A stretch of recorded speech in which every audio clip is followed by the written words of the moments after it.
Assalamualaikum warahmatullahi wabarakatuh. Saya Wahyuni Agustia Putri, kelas 12 IPA 5. Materi kali ini pembuatan insulin dengan teknologi DNA rekombinan, yaitu pada bab bioteknologi. Kita lihat di sini sebelumnya tentang pengertian insulin. Apa sih manfaat insulin? Insulin adalah hormon yang dihasilkan pankreas mengubah glukosa menjadi glikogen. Adapun kekurangan insulin yaitu menyebabkan diabetes mellitus, bisa menimbulkan kebutaan serta penyakit komplikasi lainnya. Teknologi plasmid atau DNA rekombinan. Pada teknologi plasmid, rekayasa genetika dilakukan dengan cara membuat DNA rekombinan melalui penyisipan gen dengan plasmid sebagai vektornya. DNA rekombinan adalah menggabungkan dua DNA dari tubuh yang berbeda. Pada DNA rekombinan terbagi menjadi dua teknik. Yang pertama teknik pemotongan dan teknik penggabungan. Setelah itu dilakukanlah perbanyakan. Alasan plasmid dijadikan sebagai vektor DNA atau pembawa gen karena plasmid bisa berpindah dari satu bakteri ke bakteri lain, dan juga karena plasmid dapat berkembang biak ikut pembelahan induknya. Apa sih pengertian plasmid itu? Plasmid adalah lingkaran DNA yang terdapat pada bakteri. Contohnya terdapat pada gambar. Proses pembentukan hormon insulin, yang dimana yaitu sel manusia atau DNA pada manusia. Hormon insulin dihasilkan di pulau Langerhans atau pankreas.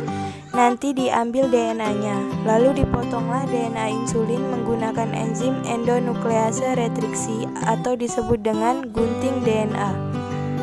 Yang dipotong hanya kode gen yang membawa insulin saja. Kemudian kita mempunyai bakteri. Kita harus dibantu oleh vektor. Vektor ini seperti media atau alat untuk menyambungkan gen insulin ke bakteri lain, sehingga nanti bisa dikultur. Nah, vektor yang bisa kita gunakan adalah bakteri E. coli. Pada bakteri ini yang diambil adalah plasmidnya. Plasmid adalah lingkaran DNA pada bakteri yang dapat direplikasi. Plasmid diambil lalu dipotong menggunakan enzim retriksi. Selanjutnya digabungkan, yang dimana yang kuning adalah plasmid dan abu adalah DNA insulin digabungkan. Penggabungan inilah yang disebut dengan DNA rekombinan, karena menggabungkan dua DNA yang berbeda. Proses penggabungan ini menggunakan enzim ligase atau disebut dengan lem DNA. Gen manusia dan plasmid yang telah menyatu membentuk lingkaran plasmid ini disebut kimera atau DNA rekombinan. Kimera dimasukkan ke dalam bakteri kedua atau bisa disebut dengan sel inang.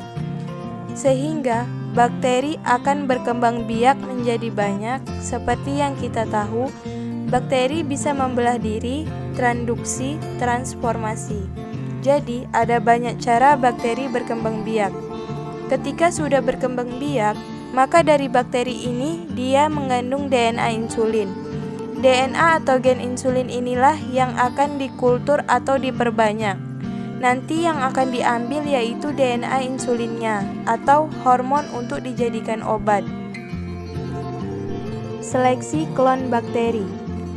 Proses penyeleksian bakteri yang mana yang penghasil gen insulin dan yang mana yang tidak mengandung gen insulin dapat dilihat di dalam cawan Petri ini. Koloni biru memiliki plasmid tanpa sisipan, sedangkan koloni putih memiliki plasmid dengan sisipan.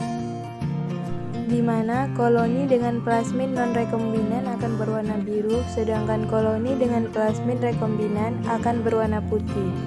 Setelah itu, dilakukanlah pemurnian. Kita akan mengambil kembali bakteri gen penghasil insulin. Kemudian, kita akan mengambil gen-gen yang dihasilkan dari proses perbanyakan dari seleksi pemurnian itu sendiri.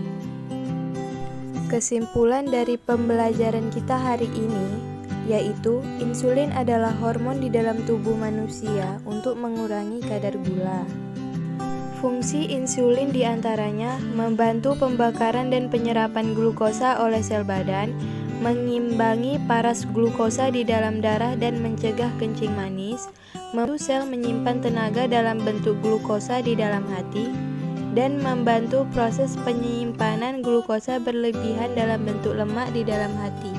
Mengapa disimpan di dalam hati? Agar tidak keluar, karena nanti glukosa penting untuk ketika kita melakukan aktivitas, kita butuh energi.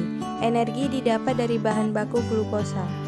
Poin penting dalam proses pembuatan insulin yaitu pengisolasian vektor plasmid E. coli dan DNA pengkode insulin, penyelipan DNA insulin ke dalam vektor plasmid E. coli, pemasukan plasmid rekombinan ke dalam sel E. coli, pengklonan sel yang mengandung plasmid rekombinan, identifikasi klon sel yang membawa gen insulin, dan pemproduksian dalam skala besar.